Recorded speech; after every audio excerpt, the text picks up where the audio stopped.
Good morning, everyone. I'm Sarah from Sourdough for Beginners. If you've seen any of my lives before, then you know that all of the full-length tutorial links that you need for whatever topic we're discussing is always in the description of the video. So this video's got the beginner bread recipe, the bulk proofing success video, which is going to be probably the most helpful to you based on what we'll talk about today.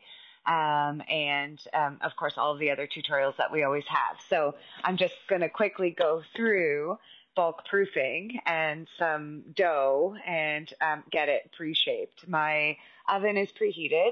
I've got two Dutch ovens in the oven side by side.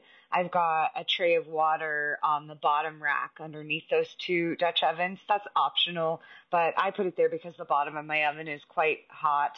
And I think that it keeps the bottom of my bread softer to do it.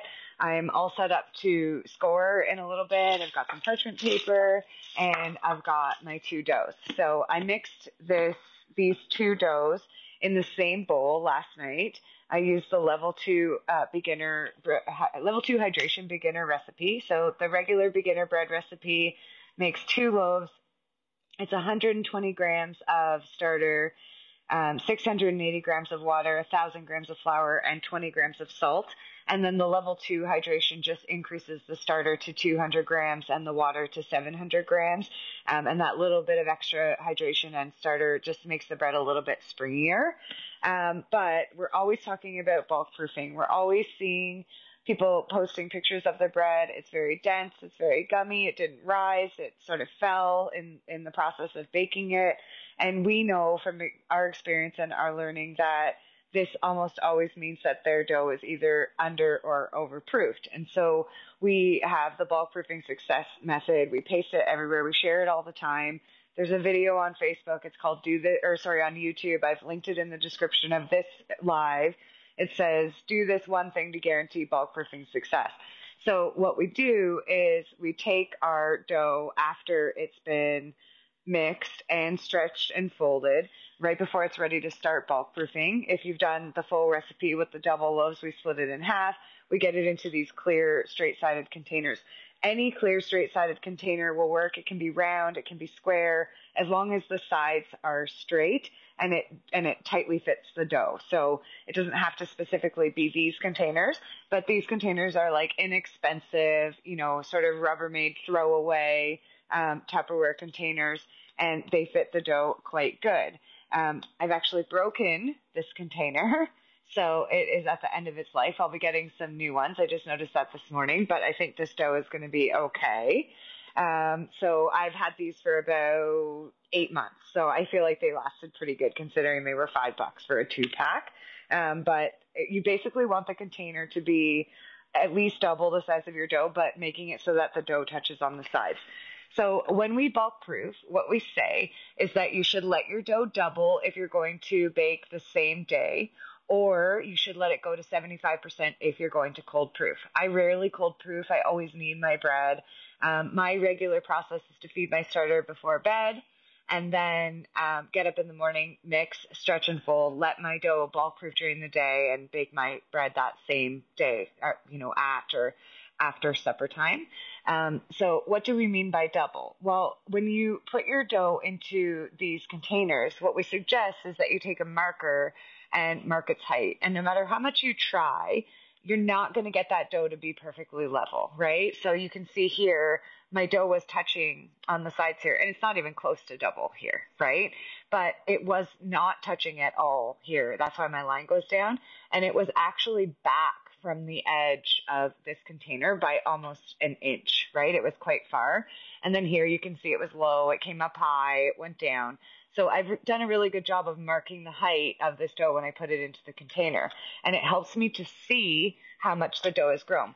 Sourdough doesn't rise like yeast bread does, right? With yeast bread, you take it, you put a ball in a bowl, and it rises equally everywhere.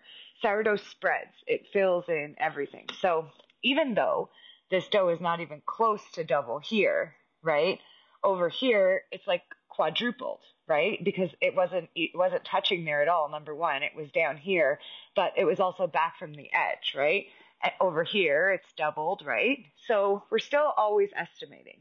right? We always are. And so what this process does is help you have a good idea of what your dough is doing, but it also helps you to sort of troubleshoot. Last time it was a little bit underproofed, so I'm going to let it go a little further. Now, excuse me, if you go on Google and Google easy sourdough recipe or sourdough bread recipe, there's a couple of really popular blogs that come up. And their recipes tell you to mix up your dough, finish your stretch and folds, and then leave your dough sitting on the counter overnight.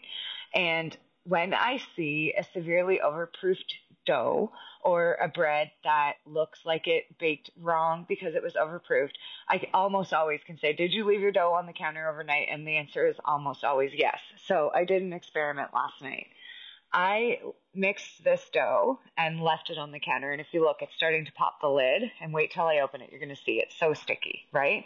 So I mixed my dough late last night. I was finished stretch and folds at about 8 p.m. And there was no way I was staying up for 6 more hours to wait for this to double, right? So what are our options?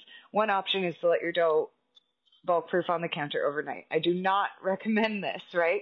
There are a small percentage of people who need 10 to 12 hours for their dough to double, but the percentage of people who need that are very small. It actually usually takes somewhere between 4 and 8 hours, right?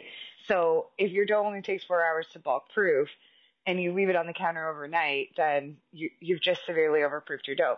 And then what is overnight? Is it from 8 p.m. till 8 a.m. or is it from midnight until 6 a.m., right? We just say that you should never go by time and that you should always try and watch your dough at least until you know what it's going to do. So another option that you have is to get your dough into your bulk proofing containers and pause it in the fridge. So if you take it and stick it in the fridge, it's going to slow down that fermentation process so much that in the morning you can take your dough, pull it out of the fridge, and let it finish rising. So this one sat out all night. This one was in the fridge all night. I took this one out, let it sit on the counter for a couple of hours. It's now close enough to double for me that I'm happy to bake with it. So I'm going to pre-shape these two doughs. If you have an overproofed loaf, sometimes it can be saved. There's measures that you can take to help it. One of them is pre-shaping. Pre-shaping is what we consider an essential process, right? I'm always saying there's basic essentials. There's lots of processes out there that are optional, and there's lots of processes out there that are advanced. And we just say for beginners, don't worry, you can do all those things soon, but first just start with the basics, right? Just start with the essential processes. The essential processes are mix your dough to a shaggy mess, stretch and fold it with 30 minutes rest in between 4 times. Let it bulk proof in clear, straight-sided containers until it's doubled.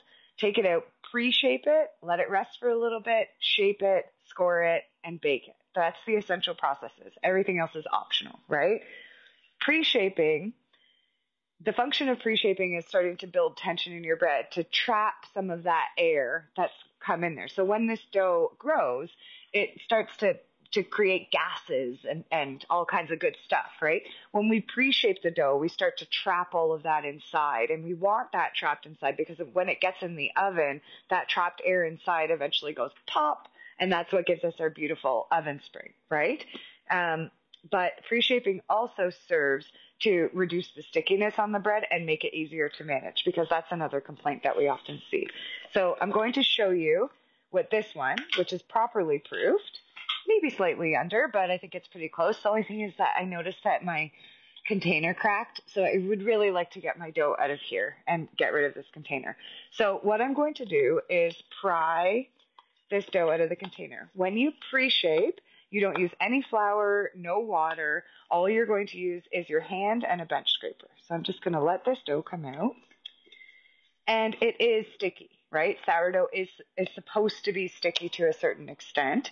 But the question is it too sticky to work with? So before I pre-shape this dough, it just came out of the bulk proofing container. If I touch it, it will stick to my hand, right? It's not completely unmanageable.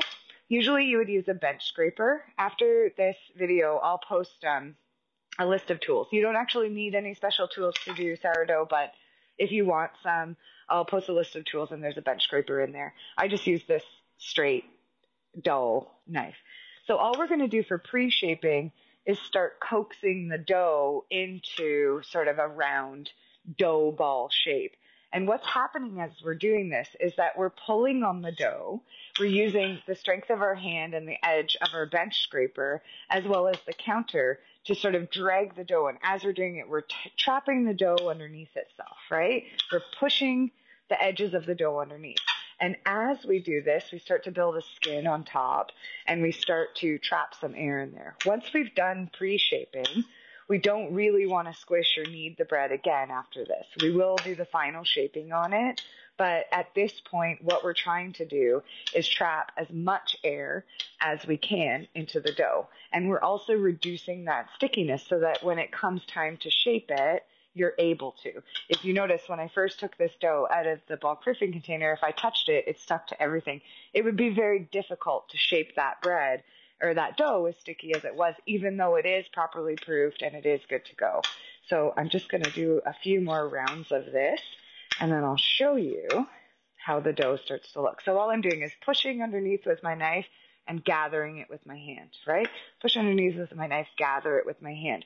For the first couple that you do, it's going to try and stick to your hands. You want to just try and touch it as little as you can.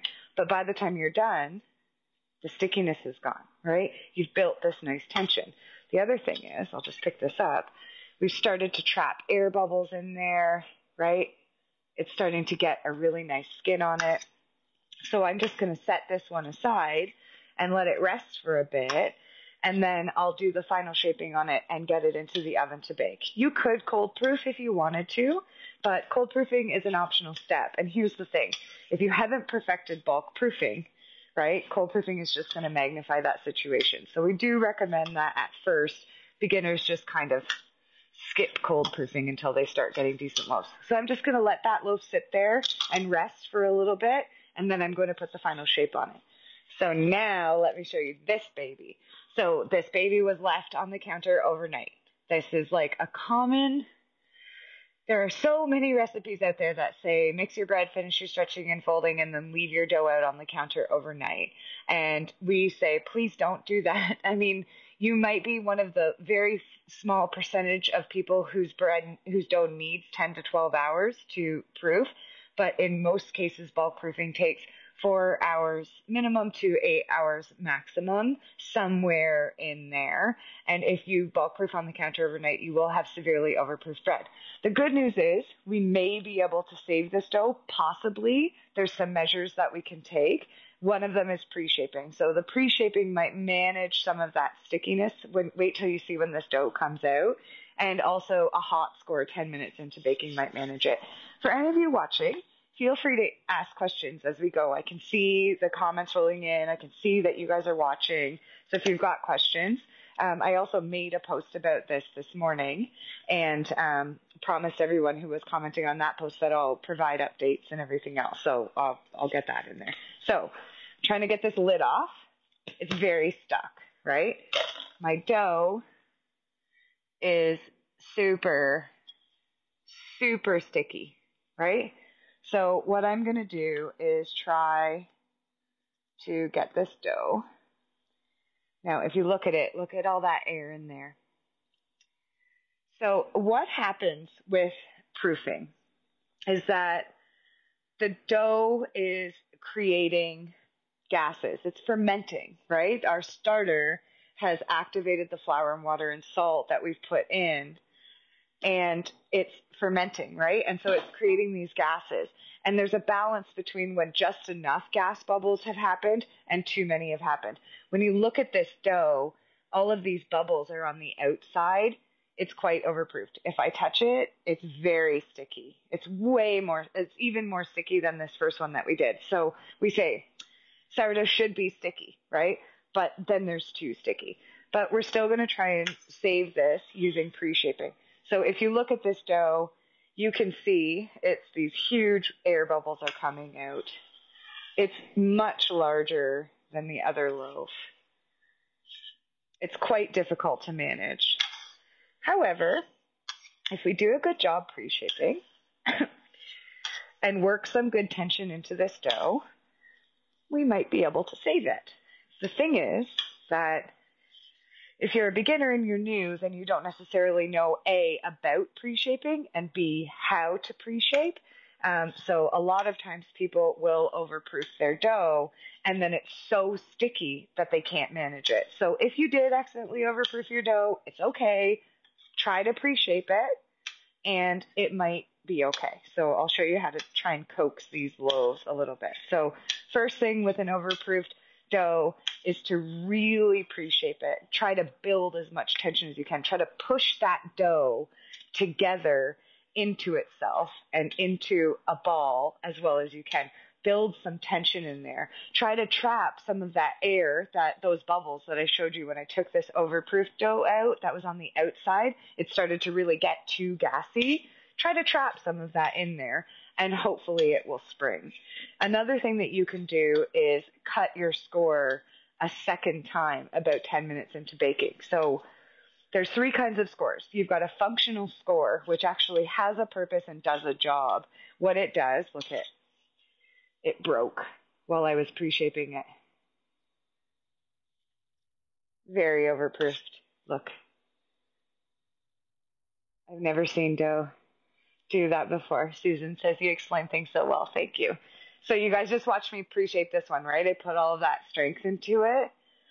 And now this one, I'm trying to save it, but as it builds the skin, it's so weak because it's so overproofed that it doesn't want to hold that tension. What happens with overproof bread is you try to bake it and it falls in the oven. So you have what's called a functional score. A functional score is what allows the steam to escape. So we get our bread into the Dutch ovens and we put the lid on, right? And it's quite high heat. It's somewhere between 450 and 500 degrees Fahrenheit. And what's happening is that high heat in that tight environment, in that tension-built dough that you've created, has these gases inside, and they start to sort of condense from the heat. And then the functional score that you've made allows that steam to escape, and that's what gives you oven spring. That's how your dough goes in this big and comes out this high, right? With overproofed bread, it's not able to hold that tension anymore, right? Like you just watched me try to pre-shape this, and it broke on top compared to this one, which I just pre-shaped, and see how it's just got nice bubbles and a nice skin on it. It's quite strong, right? I can touch it, I can move it, I can work with it as much as I would like, right? Whereas this one, as you can see, as soon as I let go of it, it's starting to fall apart, right? So when we take an overproof dough and we put it in the oven, it doesn't want to hold its shape. It doesn't want to hold tension, right? And so what will happen is that score that you tried to cut, which probably was very difficult to do, does not want to stay in the dough. It wants to fuse, right? So if you check your bread about 10 minutes into baking and recut that score, it might spring. So this is my on-the-counter overnight dough. I do not have high hopes for it. Even with all of my experience, I'm not sure that I can save this loaf. When I'm pre-shaping it, it's not building a nice skin. It's staying quite sticky. It's not holding tension. It's not holding together, right? If I wanted to, I could pick this dough up and I'm going to work with this dough, right? Whereas this dough is kind of a sticky, gross mess. So I'm not going to waste any time with this dough. I'm going to get this dough in the oven. So whenever someone comes into the group and says, I think maybe my dough is overproofed, or something like, oh, my dough's been sitting on the counter for 12 hours now, right? Like, it doesn't seem to be rising, or whatever it may be. What we always say is, my husband thinks it's hilarious, shape and bake, get it in there. Let's get her done. So let's not waste any more time. Let's not let it continue bulk fermenting anymore. So what I'm going to do is I'm going to quickly shape my good dough that got paused in the fridge overnight and was allowed to finish bulk fermentation. And then I'm going to shape this dough and I'm going to get them right into the oven. And then if you guys have any questions, I'll be happy to answer them for you.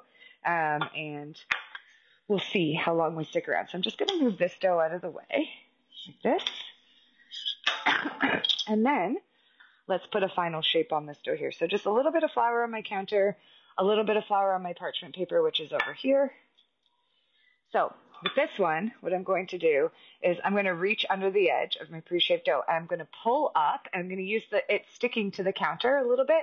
I'm going to use that to stretch it just a little, and then I'm going to flip it over onto the flour. So now my nice smooth tension side that I could touch that wasn't sticky is down on the counter. I'm going to be gentle here. I've trapped all kinds of beautiful air into this dough, and I don't want to lose it, right? I don't want to degas it. So I'm going to stretch the dough out just a little bit so that I can shape it. And then I'm going to make a pamphlet. So I'm going to fold the top third down, right? And then I'm going to fold the bottom third up. And I'm going to go for a batard shape. So I just sort of tucked my end there. And then I'm going to take this and I'm going to roll it like this. Look at those beautiful air bubbles. This is great dough. So I'm just going to use my flour that I've got here on the counter.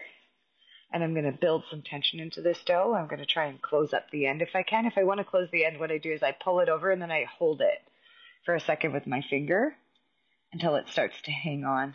Kind of just have to coax it a little like that. And then I'm going to turn it. And I'm going to try and close up this end. So see, I just pinch it and hold on to it for a second. There we go, like that. So look at this bread. It's standing up. It's not falling, right? It's not sticking to anything. It's holding its shape, right? I'm giving it a shape. I'm being patient with it, right? I want to close these ends up, and so I have to hold them for a second until they fuse together. But it's not instantly falling. It's not doing anything weird. It's doing what I would want it to do. So I'm just going to take my parchment paper, and I'm going to lift this dough onto my parchment paper. I'm going to just put a quick basic score on it, okay? So this is a functional score. A functional score is usually close to 1/2 inch deep, and its purpose is to let the steam escape, which creates the oven spring. Couple of ways. If you want that ear that you see on your bread, then you want your razor to be almost parallel to the counter, 1/2 inch deep and slightly rounded, and it needs to go all the way from one end of the dough to the other. With these longer batard-shaped loaves, I actually usually just do a couple of diagonal ones straight up and down, 1/2 inch deep. So I'm just going to start on the edge of my bread here, and I'm going to cut an angle like this, right? And I always recut them again because I want that 1/2 inch deep, right? So there we go. I could have put flour on here to make it look pretty, but I'm just doing basic loaves today. You know what I mean? I'm feeling really lazy after Easter weekend. It was quite busy. So there we go. We've got this beautiful loaf. It's ready to go. Bonnie says, you've just answered my question. I've been missing this last shaping. Thank you. You explain things really well. Thank you, Bonnie. I appreciate that. Okay. Let's do this monster here. So this one was left out on the counter overnight. I would say it tripled almost, more than tripled. I would say it was at like 225%, like it was way crazy. So I'm going to really flour my counter, a little bit more than usual. Nothing too crazy, but get that counter floured. I'm going to reach under the edge of the dough, just like I did with that one, but you're going to see that this dough is going to be quite sticky, starting to stick to my hands, right? It doesn't have that nice top tension. So with the good loaf that was proofed properly, it had that nice skin on top that we put in while we were pre-shaping. This one wouldn't take it. You guys watched me trying to pre-shape it, and that tension, that skin that I was building just burst open, right? It just does not want to hold any shape. So I'm going to do the same thing I did with that one. I'm going to fold the top third down and the bottom third up. Oh, it's so sticky. And then I'm going to just keep flouring my hands, and I'm going to do this. And now I'm just going to try and roll this dough. There's lots of bubbles coming. That's okay. I'm trying to trap as much as I can in here. So this one, I don't know if you can see it, but it won't hold its skin. It's like that was a nice tense skin, and it's ripping, right? It's sticking to my hands. So let's now try to get this shape. So I don't know if you can see this one. As it rests, it's starting to spread a little, but it's holding its shape, right? Whereas this one, try to tuck these ends in. Even as it sits here, it's just spreading, right? And this is not the worst overproof dough that there could be, right? I mean, this could have been made way worse if I had cold proofed it, but that's okay. So we're going to flour this parchment, And we're going to lift this on. Now remember, my oven's been preheating for almost an hour. So it is quite ready. This one isn't so bad. The pre-shaping helped it a little bit. You can see it's kind of wonky shaped, but it's not severely overproof dough. When you try and shape it, will fall like soup, right? This one's actually kind of holding some tension. So let's just score it exactly the same way as the other one. Like this. So I just want 1/2 inch deep. Like this. And then on this one, I'm just going to put like a small little score line here so that I can try to remember which one was which, although I'm sure I'll be fine.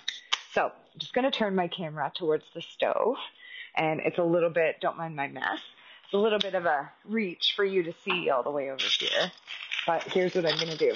I like to take tinfoil, I just crinkle it up, I put it in the bottom of my Dutch oven. That also contributes. I've got the tray of water underneath the Dutch oven, and I've also got this tinfoil in the bottom of my Dutch oven underneath my parchment paper.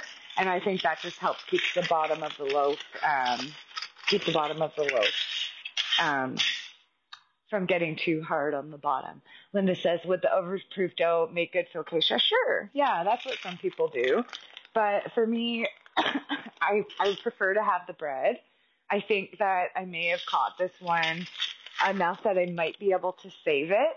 We'll see. So I'm just going to give it a try. Shape and bake. Get her done. If you overproof, try to get it baked, and then be prepared for next time. So I'm just going to take my 2 hot Dutch ovens out of the oven here, close my door. Excuse my cough. It will not go away. I've had it for 3 weeks now. So get these lids off. So, tinfoil into the bottom of the Dutch oven, like this. This is the severely overproof bread. I'll put it on the left. So I'm just using my parchment as a sling, and I'm dropping it into my Dutch oven. And then this is the properly proofed bread. That went to about double. If anything, it's slightly underproofed because I was impatient and I wanted that one to stop proofing. And here we go. I've got our lids on. And we're going to get these in the oven. And then I'm going to set a timer. Here we go. Here we go. Okay, let's get a timer. I always take the battery out of my timer because it dies all the time. Excuse me. So, I am going to check this bread after 10 minutes. Oh yeah, husband had a cough like that for 2 months. Oh my gosh. Somebody in the group last week sent me this thing called liquid gold.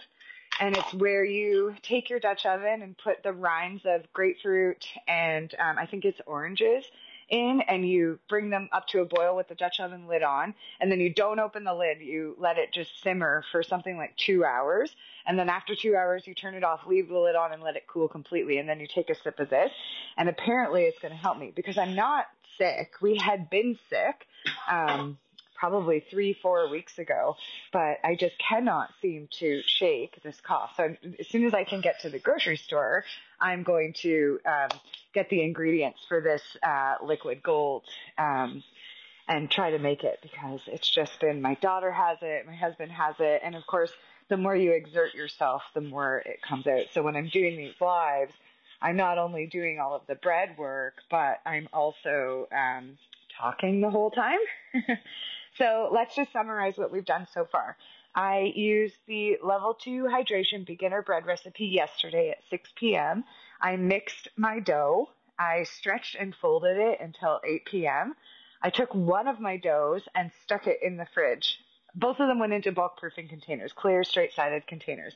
I took my other dough and I left it on the counter overnight. I did it the way that a lot of these recipes on Google say to do it. Just leave your dough sitting out overnight. Woke up this morning, posted a picture on the page and the group. My dough that was out on the counter overnight, like more than tripled. It had risen all the way to the top of the bulk proofing container. It was stuck to the lid. It was starting to pop the lid open. The other one was in the fridge. It had started to grow a little bit, but it wasn't double, so I pulled it out, rested on the counter, left it there, and let it finish bulk proofing. I put my Dutch ovens in the oven, let it get really hot, and preheated it. And then I came on and went live. I showed you guys the difference between overproofed and regular proof dough in the bulk proofing containers. Now, the video on how and why to do the bulk proofing is in the description of this video. But I showed you guys that, and then I did talk about how sometimes if your dough is slightly overproofed, you can save it by pre-shaping it, right? Pre-shaping it will take a very sticky dough that's almost impossible to handle in order to shape it and build some tension in. But the dough that I had wouldn't even accept that pre-shaping, right? It wouldn't hold on. Susan says cough will be eventually coffee. Oh, I'll be so happy when it is. We always get sick at season change. So here in Ontario, we go from very dry, we had a very dry winter, and now it's turning over to summer. And I've heard people have told me that Ontario, Canada, is actually in the height of summer. You won't believe me, but more humid than places like Mexico and Cuba. And so whenever that season change happens, I always get sick. And then also my bread entirely changes. I spend weeks struggling with what the new proofing thing is going to be. My bulk proofing container broke. I'm so sad. I'm going to have to buy new ones when I go to Walmart this week. But I was able to get the dough out of it. There's no chunks or pieces, so I'm not worried about that being in my dough. But this guy's going to go in the garbage. I'm sad. They lasted me close to 8 months, so they did a really good job. I have no complaints whatsoever about those. Jenna says, so how long did it sit on your counter after coming out of the fridge to finish bulk fermentation? Just curious. It was about 2 hours. And in the last hour, I was preheating my oven, and I had it right beside the oven. So I had mixed it at 6 and stretched and folded it until about 10 after 8, and then put it into the bulk proofing containers. I had it in the fridge by 8:30 at the latest, but right away. And then I came out this morning at 7 a.m. and the overproofed one was like that already. At 7, I actually stuck it in the fridge to stop it from going too much further because I had to take my daughter to school, and just did it at 11. The one that was in the fridge had already started to expand. It was sort of touching on all sizes, but it hadn't started going up yet. So I sat it on the counter next to the stove where my oven light is always on for about an hour. And then after an hour, I could see that it was rising. So I got my Dutch ovens in and started preheating the oven, and preheated the oven for an hour. So that heat from the stove was coming out and helping along with the finishing process on the one that was on the fridge. Have you seen the Banatons that are oven safe silicone? It saved my overproof loaves many times. If I even think I'm going to miss the peak, I use them, and it's really good. Liz, I actually have a video on the Facebook page. Got these guys, and I said at the beginning of this video, I have a great Amazon list of stuff. You don't actually need any tools, but sometimes we want things. These are in there, although these ones, everybody keeps ordering these whenever I show them, and then they sell out, so I have to find a new listing. So I think the ones I've got now are either green or purple or something, but they're exactly the same. You can bake in these. They say that they're food safe to 446 degrees. I thought the loaves turned out beautiful. It worked really well. I didn't love it though, so I haven't done it since. But that's an interesting idea. If you think your dough's overproofed, instead of messing with it, just bake it in the Banatons. But sometimes with an overproofed dough, the pre-shaping process can help fix it. What size is the Tupperware? So these are, I haven't cleaned it yet. These are Rubbermaid. Glad makes the same kind. I think they're like the same company. These are made in the U.S. These are 1.89 liters or 3 cups. I think 1.89 liters is close to 2 quarts. Anyhow, they're no, that can't be 3 cups. Hang on, sorry, 8 cups. So they're 8 cups or 1.89 liters. You basically want them to be narrow enough that your dough touches essentially on all sides, or at least on either side, and straight enough that when your dough does expand outward and hit the edges, it then starts going up. That's the point of them. What size is the Tupperware? Oh, Heather sent me some stars. Thank you so much. I appreciate that. So we have about 3 minutes left. And I'm going to take my camera over closer to the oven so that I can show you what a hot score is. So 3 types of scores. Functional score actually lets the steam escape from your bread. An aesthetic score is just for looks, right? You just sprinkle some nice flour on and put some pictures on there. The only way you're going to be able to do an aesthetic score is if your bread is proofed properly. If it's not, you'll struggle to get it to hold a score. And then there's something called a hot score. 10 minutes in, you can check your bread. And if your score is starting to fuse or not staying open, you can cut it again. So I'm going to do that with one or both of the bread and see what happens. Jenny says, I was using a 50-50 flour mix of whole wheat and bread flour and had a couple of successful loaves. I just tried baking with only bread flour and it was awful. What do you recommend and what makes my loaves gummy? They rise but are dense. So Jenny, I recommend that you use the blend of flour that you think works best for you. With beginners, we often recommend that you don't use too high of a wheat content because it requires more water, tends to proof faster. And then that leads me into with your bread flour. What I think is that your whole wheat loaves proofed faster than your bread flour one did.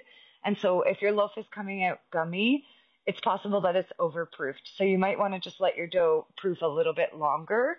Usually gummy loaves are underproofed and need a little bit more time. Or the alternative is that they're way overproofed and they're not springing in the oven and that's making them gummy. Linda Fava says, I missed the start of the video. Does the video repeat? Yes, it'll stay on Facebook. As soon as the live's over, I'll get it posted, and it'll be there forever. I'll create a reel so that you can find it, so you will be able to watch that. And in addition, I think that you can actually rewind right in these lives, but I don't actually know how to do it. So let's just get closer over to the oven, so that when this bread comes out to hot score, you can see it. We've got about 38 seconds left. Did you shape then after the 2 hours being out of the fridge or right out of the fridge? Sorry, I missed the beginning. No, that's okay. I took the one that had been in the fridge out overnight, let it finish bulk proofing on the counter for 2 hours, and then I just pre-shaped it now. So it's not necessarily about letting it come to room temperature. You can shape cold dough. It was more about letting it finish the bulk proofing process. So after the 2 hours, then I pre-shaped it. I just did that live at the beginning of this video. Let it rest for a minute and then put the final shape on. Jenny says, thank you. You're welcome. Okay, so this is going off. So let's look at whether or not we need to do a hot score. So I'll just pull you over closer this way. So let's get both of these Dutch ovens out. I think that the one that was properly proofed is on the right, and the one that was overproofed is on the left. So let's see how they're doing. That's not too bad. Okay, so this one doesn't look too bad. I am going to cut those scores again, though. It's using a little. So all I'll do is just go right back in that score line and cut it again like this, just to open it back up so that it can continue to spring. So I'll put the lid on that one. And then this one, I will show you. This one is starting to go flat and has a hole in the center. It looks much different than the other one. So I'm going to try to cut this score again, just to continue to allow air to escape. I'm going to cut right through the center of that hole. But what I suspect with this loaf is that when I cut into it, it's going to have, if it's not entirely flat, like a hockey puck, it's probably going to have some holes in it. So I'm actually just rotating these and switching sides. So now the overproofed one is on the right. I have to try and remember. So I'm just going to increase my timer here. So I'm going to go another 20 minutes. I bake at 450 degrees the entire time. My tiny little ridiculous apartment size oven. It's ridiculous that somebody who teaches sourdough or actually it seems ridiculous that somebody who teaches sourdough only has an apartment size oven. But the reason I teach sourdough for beginners specifically is because it was very difficult for me to figure out how to do this, given the fact that I have a tiny oven. I didn't have any special tools. I didn't have Dutch ovens. I didn't have anything. And so I figured out how to do this, and then I realized that I could help others who didn't really know what they were doing and didn't necessarily have all kinds of stuff. Like I said, I will post some stuff in the comments if you want it. Stuff like scales and Dutch ovens and good flours. They all make your sourdough better, right? But there's no sense in investing in these things until you're sure that you really want to make sourdough all the time. I make sourdough 4 times a week. 3 at minimum, 6 when I'm really feeling energetic. And so for me, it made sense to invest in some Bannettons and some Dutch ovens and everything else. However, my little oven will not go above 450 degrees, so that's what I have to bake at. I go 30 minutes with the lid on, so I just did 10 minutes, checked the scores. I'm going to do 20 more minutes with the lid on. At that point, I'll take the lids off. Every time I pull these Dutch ovens out of the oven, I rotate them and switch sides. Right? I've got the tray of water on the rack underneath the Dutch ovens, and I've got tinfoil underneath my parchment paper. Both of those are focusing on keeping the bottom of my loaf soft. Jenny, yes, I will, in just a second. I will then let the bread bake for 20 minutes with the lid off. At that point, I start checking the temperature. So I just use like your super most basic meat thermometer, and I'll check the temperature on the bread until my bread reaches 205 Fahrenheit internal. Okay. Jenny said, can you explain what exactly the Bannettons are for? Bannettons are for cold proofing. Cold proofing is entirely different than bulk proofing. So bulk proofing is an essential process. Cold proofing is an optional process. Cold proofing is a great process. It can add flavor to your bread. It can make it so that your timing is better. It can create more texture in your bread. It can create a better gluten structure. It can break down that gluten structure. Some people who have gluten intolerance can tolerate sourdough that's been cold proofed better than sourdough that hasn't, right? It's a great thing to have. But if you haven't perfected bulk proofing, and if you're making mistakes in the bulk proofing phase, then cold proofing will often magnify this. And so we recommend that beginners just consider skipping cold proofing at first, just for a little while, just until they start to get those basics down, right? So what are the Bannettons for? The Bannettons actually hold the shape of the dough while it's cold proofing in the fridge. So you mixed your dough, you stretched and folded it, you bulk proofed it on the counter in a warm environment. It doesn't need to be in the oven with the light on. You can, but sometimes the oven light is too hot, right? Just sitting on the counter, your dough is bulk proofed. If you're going to cold proof, you'd want to let it go to 75%. Then you take your dough out, you pre-shape it, let it rest for a bit, shape it, and then get it into the Bannettons. When you put your dough into the Bannettons, you put it seam side up, so you get your shape on, and then you tip it into your Bannettons with the seam side up. While your dough is cold proofing in the fridge, the Bannettons are holding the shape of the dough. They're hugging the dough. The dough is going to expand a little bit, rise more during cold proofing. That's why we say only bulk proof to 75% rather than double.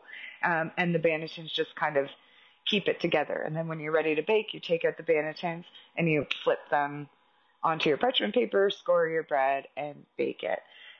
So if you don't have Bannettons yet, you don't have to rush, because you probably don't need to cold proof for your first few loaves anyway. But if you really want to cold proof and you don't have Bannettons, just use something that hugs your bread. I'll show you a good container.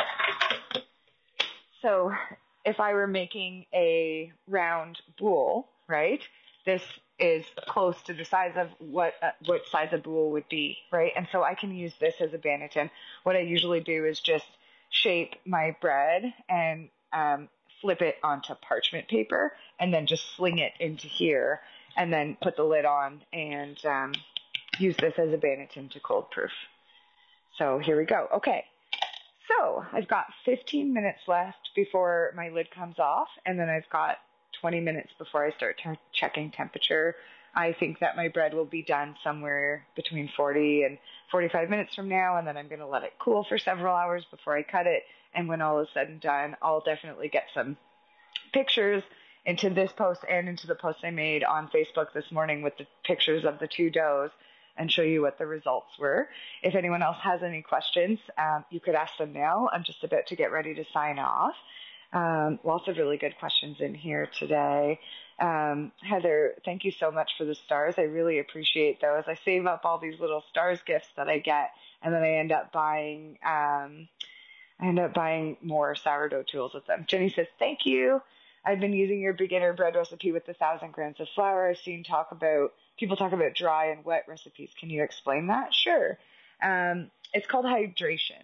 The hydration of your bread. So Baker's Math says, and by the way, if you're really interested in learning what the essential processes are, what the advanced and optional processes are, and learning about things like hydration, Baker's Math, converting from cups to grams and grams to cups, a full glossary of all the terms you're going to find. If that interests you, the Sourdough Essentials, Decoding Sourdough's Essentials EBook has 34 pages of all of that.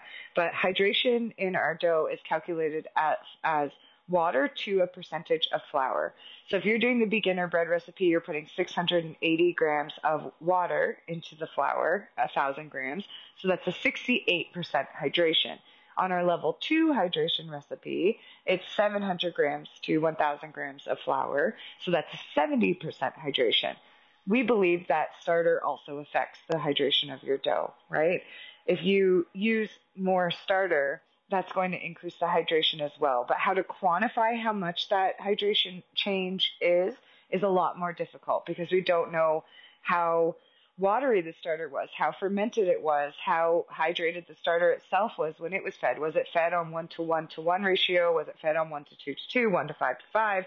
Did it get used exactly at peak when it was still thick, or is it used 10 hours past peak when it started to ferment to alcohol?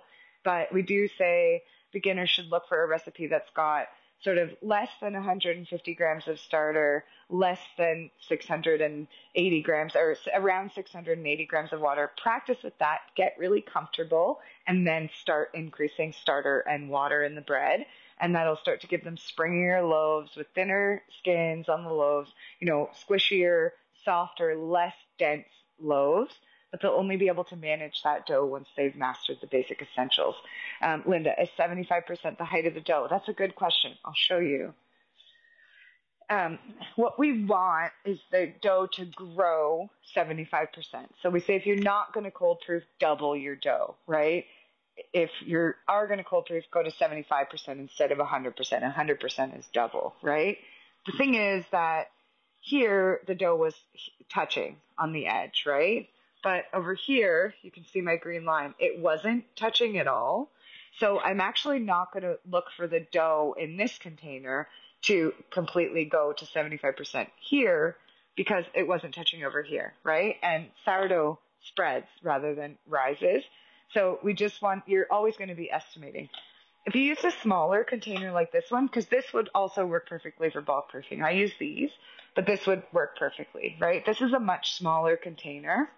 It's tighter. The dough is very likely to touch on all sides. So if you really want to go by height, then you would need a smaller container where the dough touches on all sides. And then, you just watch for it to grow 75% of what it was when you started. You've marked your height. So say your dough was at this 12 ounce mark, right? When you started and it was, then if you're going to bake on the same day, you wait for it to get to the 24 ounce mark and you bake, right?